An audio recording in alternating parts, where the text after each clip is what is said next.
Hello and welcome. You're watching Gravitas. I'm Molly Gambhir. This is what's lined up for you tonight.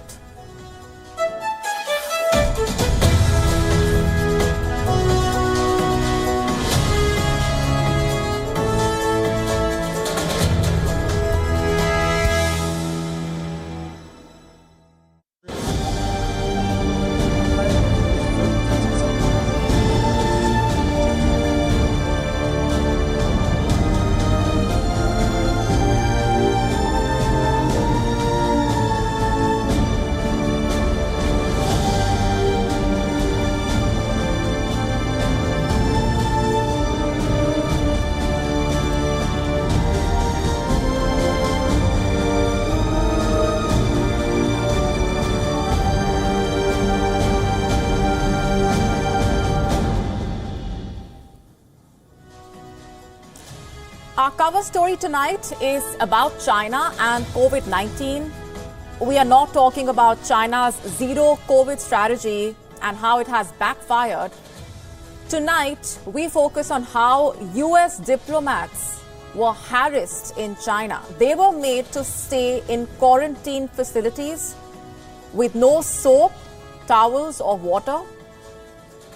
They had to beg for bottled water. The patients were denied urgent medical care, and that is just one part of what they went through. This is our top focus tonight.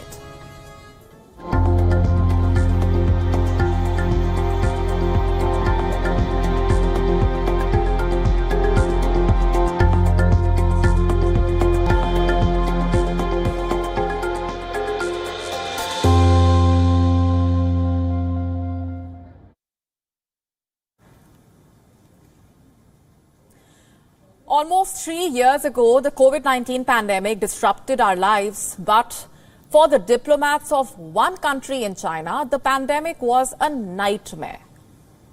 They were the targets of China's abuse. And our cover story tonight is about how China used its playbook of coercion and control on the diplomats of the United States. Let's start with the early days when the pandemic started. In 2020, the United States had evacuated around 1,300 diplomats and their families. At that time, America had taken a strong position. The US vowed to not let authoritarian governments use the pandemic as an excuse to mistreat diplomats.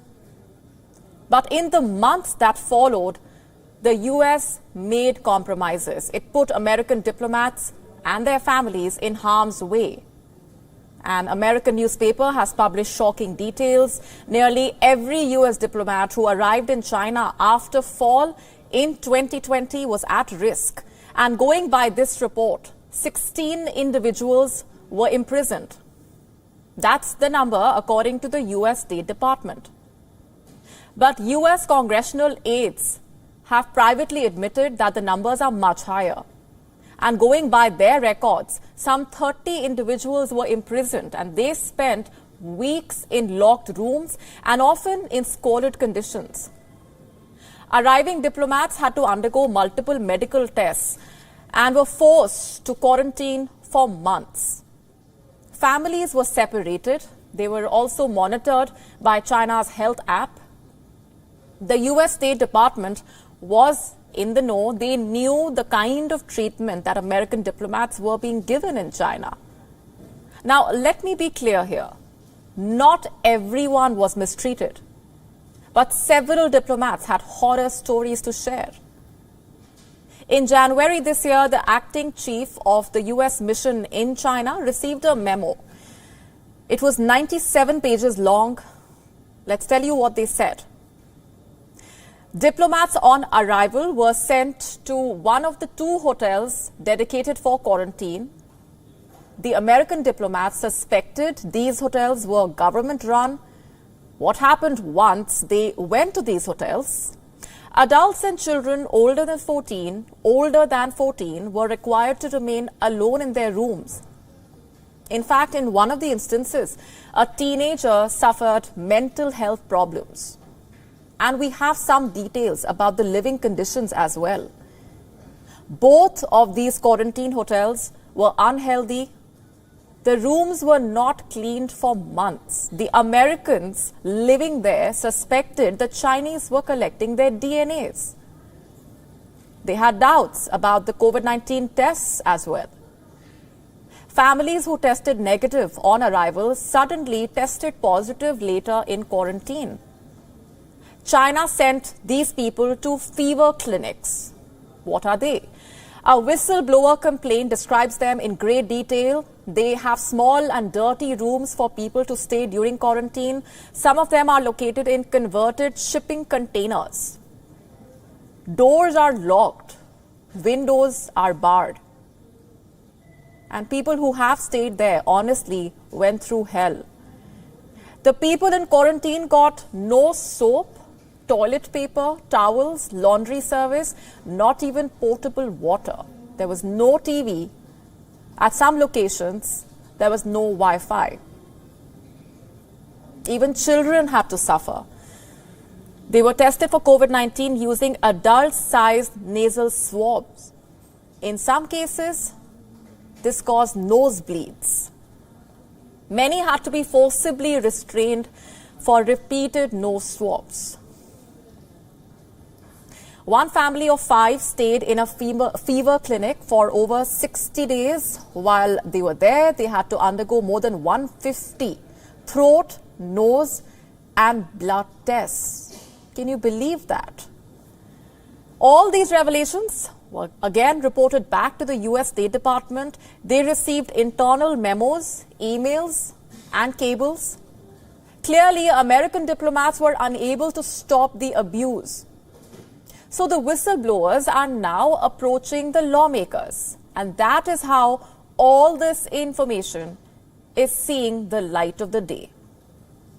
Now, as much as this story is about China's abuses, it also is about the failures of American diplomacy. The US State Department was clearly unable to push back.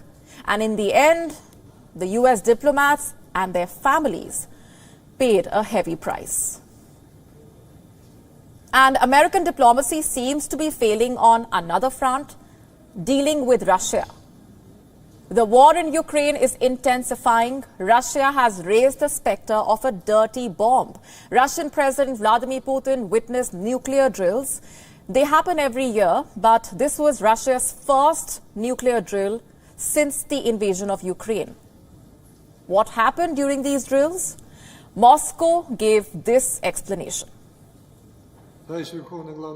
Comrade Commander-in-Chief, under your leadership, a training of managing the armed forces of the Russian Federation, during which the tasks of mass nuclear strike by strategic nuclear forces will be worked out in retaliation to a nuclear attack of a rival, is being held, according to the plan of preparations of armed forces of the Russian Federation.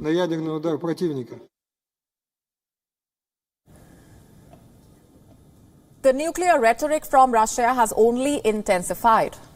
Remember what Vladimir Putin had said last month? He had reminded the world about Russia's nuclear capabilities. In fact, he had said he is ready to use all means at his disposal, and he was not bluffing. The United States is taking Putin's threats seriously. It is upgrading the nukes it stores in Europe. Older weapons are making ways for newer and perhaps more lethal bombs. Which bombs are these and why are they needed? Let's find out. America maintains a stockpile of nuclear weapons in Europe. They are supposed to be for deterrence. They can be used by US and allies and deployed through bombers or fighter jets. America calls it the B-61 program. The US government was in the process of completing these upgrades. It was supposed to be done by next spring. Recently, US officials met with their NATO allies and they held a closed-door meeting in Brussels. America conveyed to its allies that the upgrades will now be completed by December. NATO also conducted nuclear drills this month. Fighter jets from the military alliance practiced how to drop bombs.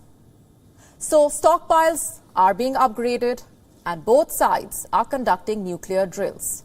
America is sending a firm warning to Russia. Mr. President, on the dirty bomb allegations from Russia. Thank you. The dirty bomb allegations from Russia as it relates to Ukraine. Do you believe that this is the beginning of a false flag operation? Is Russia preparing to deploy a dirty bomb itself or a nuclear weapon? I spent a lot of time today talking about that. Let me just say, Russia would be making an incredibly serious mistake if we're to use a tactical nuclear weapon. I'm not guaranteeing you that it's a false flag operation yet, don't know, but it would be a serious, serious mistake. There is reason to be alarmed. Even the Europeans don't deny that. In Germany, a company that makes bunkers has witnessed a whopping 300% rise in orders this year, because the Germans think the war has already reached their doorstep. Before, we always had 100 to 300 hits on our website, and on February 25th in the morning, we were at over 10,000 hits. It was the same with the telephone. While the attack in Ukraine was going on, our phone suddenly started ringing, I would say almost every second or 10 seconds, so that at first we didn't really know what was happening, but then we noticed how great the demand was. If we look at the German market, we are mainly active in the German-speaking market than in the Western states. People express more of a need to protect themselves against a nuclear attack, and in the Eastern countries, it's really more conventional war. In other words, I'll put it bluntly, people think the Russians are standing at the door, and that's exactly what I want to protect myself from. Just how valid are these concerns? How have the recent provocations raised the threat of a nuclear attack? Let's take these questions to our guest joining us tonight. From Paris, Dr. Paul Doffman. He is a nuclear expert and associate fellow at the University of Sussex. Thanks very much for being here with us. What do you make of these latest developments? How real is the fear of the use of nuclear weapons, and should Europeans be worried? There are various interpretations about, the B-16 US nuclear. Largely, these are standard, if you could call nuclear weapons standard, these are standard weapons that have been upgraded in terms of their accuracy. And they have been now deployed in NATO states, so that's Netherlands, Germany, Italy, Turkey as well too. Now, these weapons are so-called dial-up weapons, which means that their load, their capacity for destruction, can be dialed down. So these can be so-called tactical or battlefield strategic nuclear weapons. Now, there are various interpretations as to what this means. The Pentagon has said, no, this is just a standard deployment. There are others that say that this is an element of escalation. There are others that say, well, this is a vaguely reasonable response in terms of tactical as opposed to strategic. Now, tactical are much, much, much less destructive. However, nevertheless, hugely destructive as opposed to strategic deployment. So there are various interpretations as to what this can mean. Russia also raising the specter of a dirty bomb. The kind of rhetoric that we've seen coming in from both sides when it comes to the use of nuclear weapons, what do you make of that? Russia hasn't necessarily proved to be a sort of stable state. And the kinds of things that Russia has done has been less than stable. Russia tends to talk about elements of nuclear deployment, whether that's dirty bombs or otherwise. But the reality, it's difficult to say, but the reality may be otherwise. The problem is, of course, is that Russia has invaded Ukraine. I mean, this is the bald fact here. And Russia tends to egg, over-promise in terms of its sort of nuclear capabilities. That said, at the moment, one is hugely concerned about what Russia says and what Russia does. And the evidence is, of course, is that America has deployed these strategic battlefield nuclear weapons.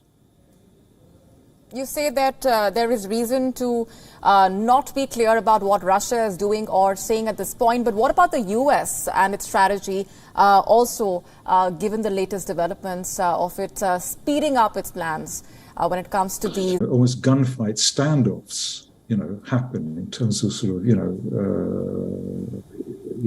this kind of stuff. Well, not quite.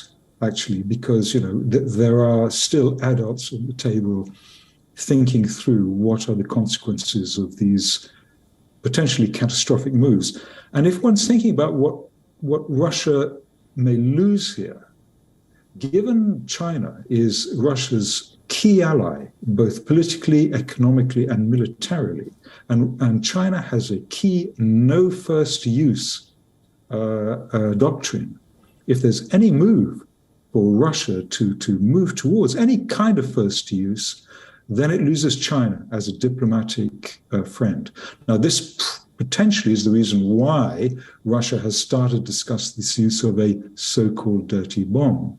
In other words, some sort of trying to throw some sort of fog, a night and fog over the issue. But China is not that stupid. So I think Russia is largely in a very, very difficult situation here, facing a normal response from NATO. A difficult situation when it comes to these diplomatic setbacks in a way, but also talking about the situation on the ground in Ukraine. What do you make of Russia's strategy on that front? And given the battlefield gains that Ukraine has received in the last few weeks? Clearly, Ukraine is winning the war. There's no question about it. Clearly, Russia is losing the war. And Russia is losing the war also in its own state. There's been huge, there's been 100,000 young people fleeing from Russia to escape the war. The reality is that, this is a war created by one man, Putin, in Russia. And the consequences have been catastrophic for many, many people's lives. Now, when one considers this sort of geopolitically, strategically, in terms of not thinking about individuals' people's lives as if that were possible, the fact is that China are very worried about this war. Deeply concerned. India is very worried about this war. Deeply concerned. The world is very worried about this war. So in terms of nuclear, which is where my expertise lies, my analysis, my feeling, my knowledge tends towards, well, America is saying what it will do, and Russia, well, there's a very deep concern about Russia, what Russia may or may not do. And if Russia goes anywhere near nuclear, it loses China. And for me, this is critical and crucial. Right, we're leaving it there for the moment. Thanks very much indeed for being here with us and sharing those perspectives. Thank you. And for the moment, let's shift focus to Pakistan, where the death of a journalist has ignited a nationwide political storm.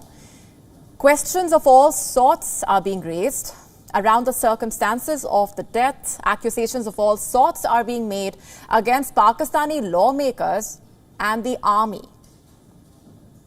First, let's get you a brief profile of the journalist. His name was Arshad Sharif, a 49-year-old investigative journalist who used to host a primetime show on ARY News. This is one of Pakistan's biggest news networks. Sharif was once close to the military establishment, but of late, he had become slightly critical of the army. So much so that the news network was taken off air for some time, avoid arrest over sedition charges. He was accused of treason by the Pakistani police over an interview with a senior leader from Imran Khan's party. In fact, many say he was targeted because of his closeness to Imran Khan. In any case, he fled Pakistan, claiming a threat to his life, and relocated to Kenya. This Sunday, he was shot dead in Kenya for not stopping his car at a checkpoint. The police is calling it a case of mistaken identity. They say that they were looking for a stolen car and assumed the occupants to be thieves. But media reports in Kenya are telling a completely different story. In fact, in a report published by a Kenyan media network, an investigative reporter has revealed that the police now say that an occupant in Sharif's car shot at them first. A contradictory version to what the police initially claimed. The same report also raises questions on why the police did not chase the car despite having their own vehicle on the roadblock. Why did they choose to shoot at the car instead? On Twitter, another prominent investigative journalist has said that the shot that killed Arshad Sharif was fired with precision through the car's rear mirror. It penetrated through the back of his head and exited through the front side. Exact words spoken. In other words, what he's trying to claim is that the police may have shot with the intention to kill. Back in Pakistan, these revelations or accusations have triggered a huge controversy. Pakistani lawmakers are saying Arshad Sharif's killing was planned, and leading the charge is Imran Khan, the former Prime Minister of the country. This is what he posted on Twitter recently. Let me quote, "Arshad Sharif's murder has sent shock waves across the country. This murder has re-examined the current trend of targeting anyone who dares to question or criticize the rulers." That's not all. The PTI chairman also claimed that he knew Sharif's life was in danger and had personally informed him about it. Yet, the journalist did not flinch one bit. Listen to this. इसको पता था कि इसकी जान खतरे में, इसको पता था, इसको बार बार वार्निंग्स आ रही थी, मैंने इसको बताया। उसके बावजूद एक दफा ये पीछे नहीं हटा, राय हक से पीछे नहीं हटा, डरा नहीं, और आखिर में ये जो इसको टारगेट किलिंग की गई है, ये जो मर्जी लोग कहें, मुझे पता है कि ये टारगेट किलिंग की गई है इसकी। So who does Imran Khan think ordered Arshad Sharif's killing? Well, he did not take any names, but his party leaders are pointing fingers at the Shehbaz Sharif government. And the way in which Shehbaz Sharif's lawmakers are responding is only adding more fuel to this mystery.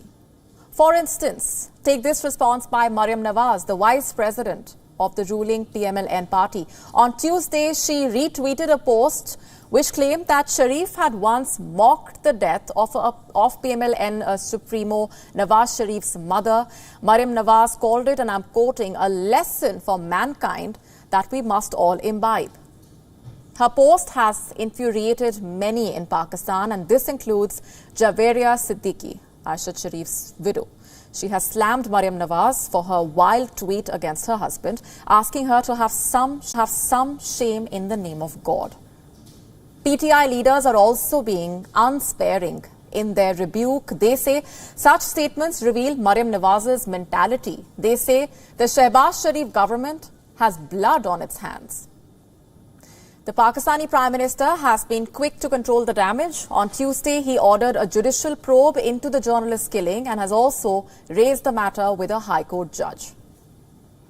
आज मैंने फैसला किया है कि हम इस वाक़े की एक आला अदालती कमीशन से शफाफ तहकीक करवाएंगे और इसके लिए इस्लामाबाद के हाई कोर्ट के जज के लिए हम दरख्वास्त देंगे। The Pakistan Army has also released a statement. It has requested the government to conduct a transparent probe. At the same time, it has also turned the tables on Imran Khan by linking Arshad Sharif's murder with the audio tapes controversy, which Imran Khan had once claimed was an American conspiracy to oust him from power. Cypher and Arshad's murder should be investigated. 11th March at Kamra, the Chief of Army Staff also told the PM himself about the cypher, to which the then PM said it is not a big deal. On 27th March, the letter was shown in a dramatic manner. We recommended the ISI's findings on cyphers be made public, which the government did not do. The ISI did not find any conspiracy in the cypher issue. So let's get this straight. A journalist dies in mysterious circumstances. From the opposition to the ruling government to the army to the intelligence agencies, everybody comes out with a statement. Everybody has their own version of the story. Clearly, there is more than what meets the eye in this case. This story is still developing and we will be keeping a track. And it is quickly gaining traction. These lawmakers want to cut Canada's ties with the British royals. They recently refused to pledge allegiance to King Charles during a ceremony. Our next report telling you more. It happened last week. A group of newly elected lawmakers were welcomed to the Assembly of Quebec with a round of applause. It was all going as per plan, until the lawmakers stepped up to take oath. At least 14 of them refused to swear allegiance to King Charles. I, Gabriel Nadeau-Dubois, declare under oath that I will be loyal to the people of Quebec and I will perform my duties as a member of Parliament with honesty and justice in accordance with the Constitution of Quebec. The row escalated quickly. This week, Canada's House of Commons debated a motion. It was tabled by the Bloc Quebecois Party. The motion called on the government of the day to sever ties with the monarchy. The debate managed to capture national attention. It even forced Canadian Prime Minister Justin Trudeau to make a comment. We should understand that swearing in is governed by the Assembly, by Parliament. The National Assembly has the right to decide how they want to organize their swearing-in process. These protests are not new. King Charles is the head of state of Canada. It is a symbolic role, but the Canadian Constitution dictates that all lawmakers are supposed to pledge allegiance to the King. There is not a lot of room for flexibility. Section 128 of the Constitution Act 1867 is very clear. They have to pledge the oath of allegiance. You're allowed to express your opposition to parts of the Constitution. You can even disavow it. But the Constitution is not a buffet where you can help yourself to what you like and leave out what you dislike. The royal succession in Britain has opened doors for the opposition to revive the debate. The province of Quebec is leading the charge. According to a poll, 79% of the people in Quebec believe Canada should cut off its ties with the British Crown. However, the country as a whole remains divided. That same poll found that just 54% of the Canadians want a split. The motion in the Canadian Parliament was defeated. But the debate about the relevance of the British monarchy in Canada could be just getting started. Bureau Report, WION World is One. A lot of trends go viral on social media, but some are dangerous. Have you heard about the Blackout challenge? Well, it basically encourages people to choke themselves, hold their breath until they pass out due to lack of oxygen. Let me now tell you about what happened in the United States. The mother of a 10-year-old girl sued TikTok and its parent company ByteDance in May because of this viral challenge. Her claim was that TikTok's algorithm showed her daughter a video suggesting this blackout challenge. The child attempted this challenge, lost consciousness, suffered severe injuries, and eventually died. And there is a verdict in that case now. A federal judge in the United States has ruled that TikTok is not liable for the deaths of the 10-year-old girl who watched that Blackout challenge video and took part in it. The judge ruled that TikTok was immune from the lawsuit. How and why? Under a part of the Federal Communications Decency Act that shields publishers of others' work. Basically, the app is protected by Section 230 of the Communications Decency Act. It protects internet platforms from being held liable for content posted by third-party users. Let me tell you now that this lawsuit was among several related to the Blackout challenge that have been filed. In July, the families of 2 young girls also sued TikTok after their children, aged 8 and 9, died of self-strangulation while participating in this Blackout challenge. In April 2021, a 12-year-old boy also reportedly died after attempting this challenge. Now, since January 2021, searching the Blackout challenge on the app has redirected the users to a page emphasizing the dangerous nature of some online challenges, blocking the direct search results of the videos related to the term or the hashtag. Now, this is talking about the Blackout challenge. I'm not even getting into talking about other dangerous challenges that have been doing the rounds. But I want to talk about a bigger issue here. How this ruling once again brings to the fore the debate that has been raging for long. TikTok and other social media platforms like Facebook, Instagram, YouTube are facing a growing number of lawsuits. In some cases, they are seeking to hold these tech firms liable for causing young people to become addicted, in some cases for causing harm like eating disorders, even self-injury and suicide. But for how long can internet platforms be shielded from most forms of liability for the content that other users post on their sites? How then are we to hold these firms responsible for their dangerously defective algorithm as they continue to make their presence felt and grow in strength? For how long can they be regarded as only platforms? Is it about time that they are regarded as publishers? Let's face it, there's no going back for these tech companies given the new era of all things digital that we are now entering. For how long can they be absolved of accountability? Is it time that more checks and balances are put in place on this front to hold them responsible? Think about it. Let's now talk about cars, specifically AI cars. The artificial intelligence car market seems to be crashing.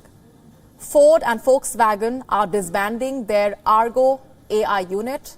Tesla's self-driving technology claims are under investigation now. Our next report getting you all the details.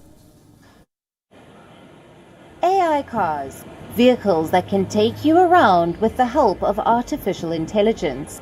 Cars that have AI were touted as the future of transportation. But it looks like it is a distant future. One of the biggest players in the AI car market, Argo AI, is shutting down. The company is being shuttered by co-owners Ford and Volkswagen. Ford wrote off losses amounting to $2.7 billion to shut the firm. But why? Well, the car makers believe that fully self-driving cars still have a long way to go. Too long for them to wait around. They're planning to refocus their efforts on partially self-driving vehicles. What are those? There are different classifications of autonomous driving. Level 1 is considered driver assistance. It helps by controlling either steering or the car's acceleration, like the cruise control feature available in a lot of cars today. Level 2 refers to partial driving automation.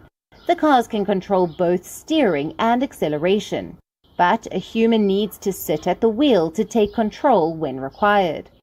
Level 3 is conditional driving automation. Here, the car can speed past slower cars on its own, but again, a person is needed on the driver's seat to take control during certain situations. Then comes level 4, high driving automation. These are driverless electric cars that Alphabet's Waymo operates. This is also the technology Argo AI was working on.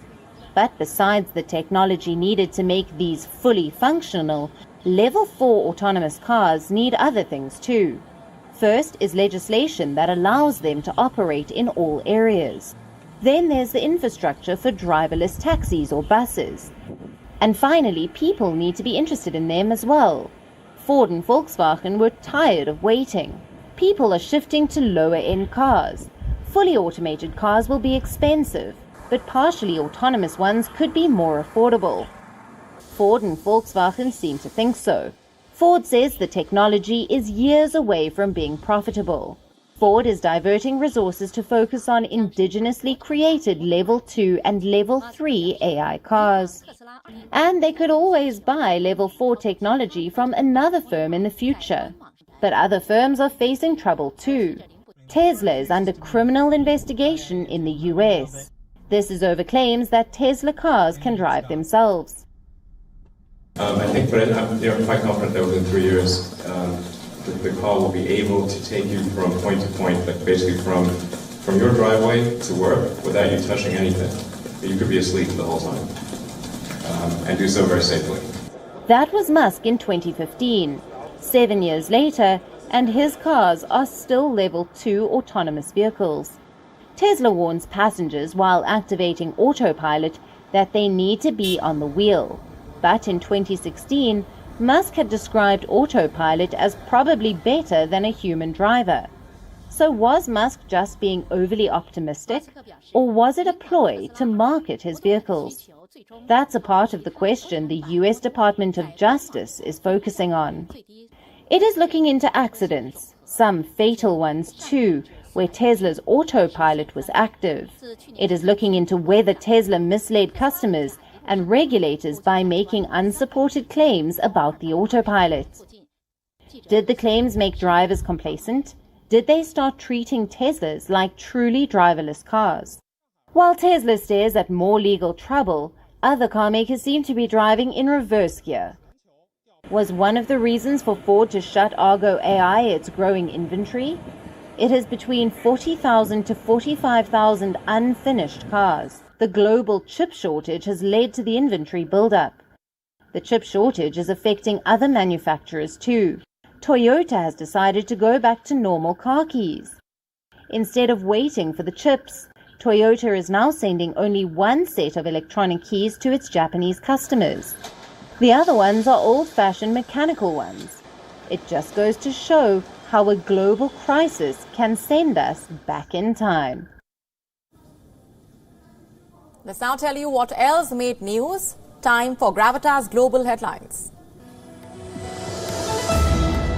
Iranian security forces reportedly opened fire on protesters who gathered in thousands in Mahsa Amini's hometown to mark 40 days since her death.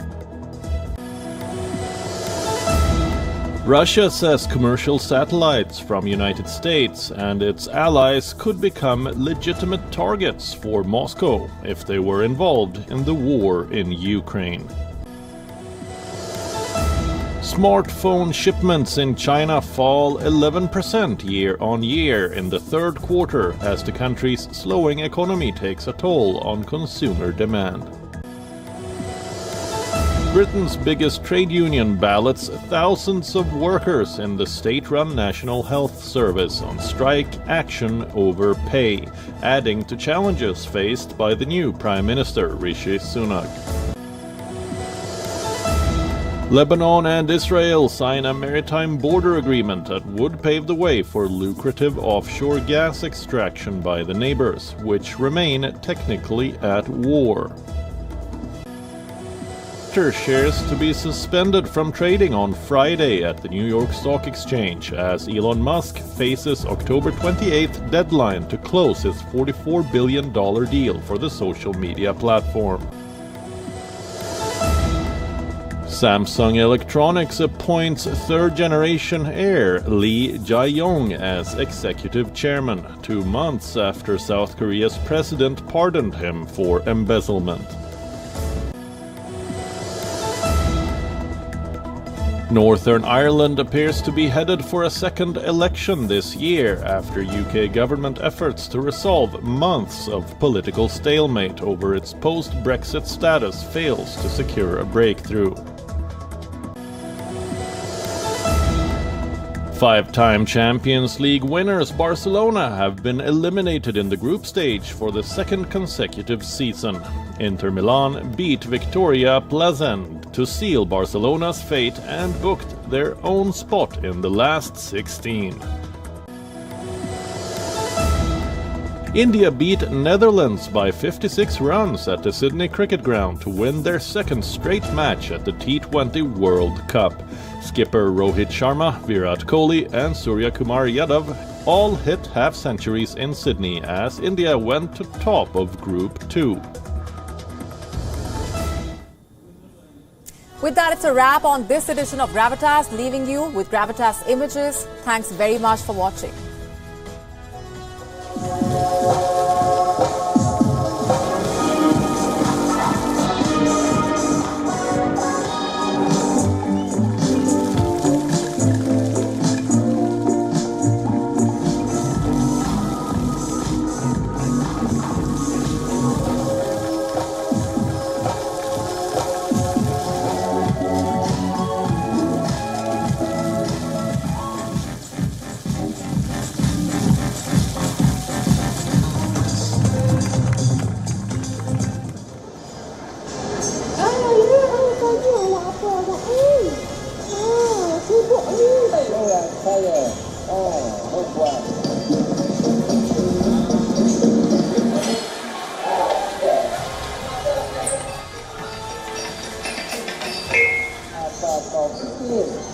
Dari orang-orang